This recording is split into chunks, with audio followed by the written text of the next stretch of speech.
The Guard, Episode 3, Shadows of Memory. The alarm lights washed the hallway in slow, bleeding flashes of red, each pulse slicing the darkness into fragments. Ethan pressed a hand to the wall to steady himself as the sirens wailed like metal ghosts crying warnings no one alive could understand. The toy in his grip trembled, not because it was moving, but because he was. Malcolm's scream still echoed down the corridor, trapped in the steel bones of the facility. Ethan kept seeing the way something unseen dragged him into the dark. The way the shadows swallowed him whole without even a ripple. Ethan forced himself to breathe. This place fed on panic, he couldn't let it feed on him too. He lifted the flashlight again, its beam quivering through the smoke drifting out from the restricted wing. The air tasted metallic. Like old blood warmed by shaking hands, a faint whimper drifted from deeper inside wing C, small, afraid, familiar. Ethan swallowed hard. No, don't do this to me. Not again. But the sound came again, closer this time, a child's cry. He stepped forward, gripping the toy tighter. Every instinct he possessed screamed for him to turn back. But grief held him by the throat, pulling him deeper into the nightmare. The corridor narrowed as he approached the branching passage that led toward the lab sector.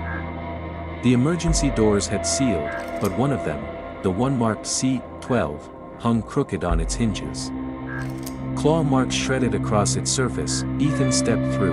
The air changed instantly, warm, thick, almost syrup-like. The smell was sweet and rotten, clinging to his skin. His breath fogged, even though the air felt warm enough to melt bone. Shadows clung to the corners like frightened animals, or hungry ones. The whimper came again. Hello? Ethan whispered, his voice barely left his throat. Silence answered. Then, a small figure darted across the hall. Ethan jerked back. The flashlight caught only the edge of it, a bare foot. Too pale, too quick, and far too small to belong to Malcolm. Wait. Ethan called out without thinking. The figure paused, just for a heartbeat. Then slowly, agonizingly slowly, it turned its head back toward him. Ethan's lungs froze. It was a child, but its face was blurred by the darkness, like something refusing to be fully seen. Only the eyes glowed faintly, soft, shimmering. Wrong, Ethan. The voice was almost a breath. His throat tightened. No, no. You're not, you can't be. The figure tilted its head in a way that was not human, not natural, a motion like a puppet learning how to imitate grief. Then it ran again, disappearing behind a half-open maintenance hatch. Ethan stood frozen. Every part of him screamed not to follow, but he did. The maintenance hatch led into a service tunnel, narrow, low-ceilinged, barely enough room to stand upright. His boots splashed into a thin layer of water that smelled of rust and old cables. Sparks flickered overhead as the emergency light struggled to stay alive. The tunnel bent sharply. Ethan followed the curve, heart pounding. Halfway through, his radio crackled, static at first. Then a whisper. Turn back. Ethan froze. Malcolm? Is that you? Static, then, not. Him. Run. A soft groan echoed behind him. He spun around. Nothing, only the tunnel breathing. The radio snapped again. The voice suddenly clearer, almost painfully clear. Ethan. Why didn't you save me? His spine turned to ice, his radio dropped from his hand and hit the wet floor with a sharp crack. The voice on the other end didn't care. You left me. You let me die alone. No, Ethan whispered, backing into the wall. Stop. Stop. Why didn't you come back for me? Stop. His voice echoed down the tunnel like a trigger. Something answered, a scraping sound, close. Too close. Ethan forced his shaking hands to retrieve the flashlight. When he lifted it, a shadow hunched at the far end of the tunnel, trembling, small. Ethan. The voice came from the shadow, no mouth, no body, just a shape holding sorrow like a weapon. He couldn't breathe. Please. He whispered. Please don't do this. The shadow stepped forward, and with each step, it became more like his son, small shoulders, thin frame, head bowed, as if weighed down by memories too heavy for a child. Tears filled Ethan's eyes. Are you real? He whispered. The child lifted his head.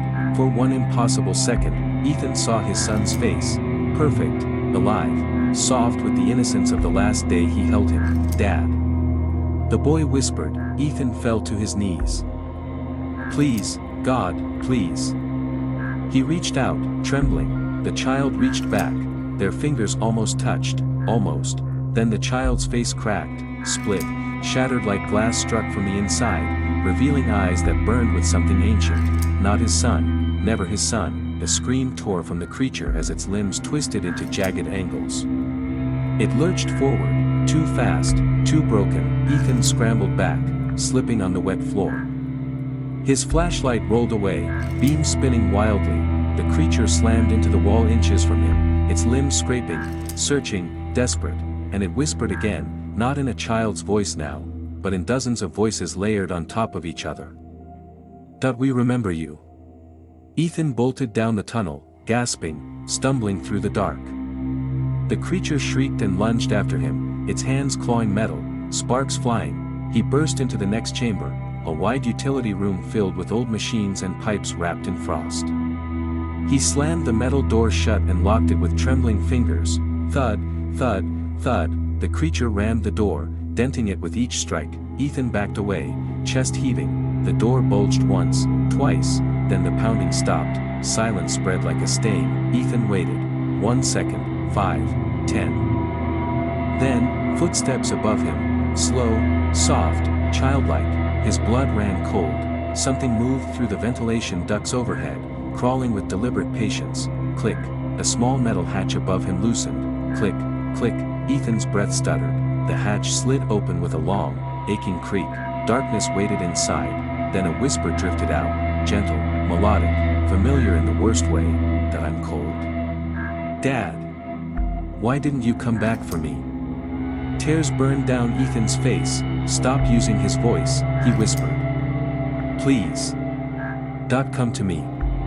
Come remember." A small pale hand dropped from the vent, dangling, reaching, bleeding shadows. Ethan stumbled backward until his spine hit the wall. He shut his eyes, but the whisper pressed closer.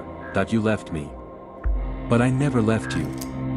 He opened his eyes. The hand had retreated. Silence returned, heavy as regret. Then the overhead lights flickered and returned to life, dim, red, shaking. A pre-recorded system voice echoed through the vents. "Attention, containment breach expanding. Facility lockdown escalating. Proceed to Sector B immediately." Sector B, Ethan wiped his face with trembling fingers. Sector B was where the main laboratory stood, where the experiments began, where the truth waited. He pushed himself to his feet, the whispers faded behind him, but the toy in his hand felt warm, too warm, like a heartbeat. He moved toward Sector B, into deeper corridors, into thicker shadows, into memories that refused to stay buried. But the moment he stepped through the automatic doors, every light died at once. Darkness swallowed him, and a soft voice breathed into his ear. "Welcome back. Dad, to be continued." If you enjoy this story, don't forget to like, comment and subscribe for more.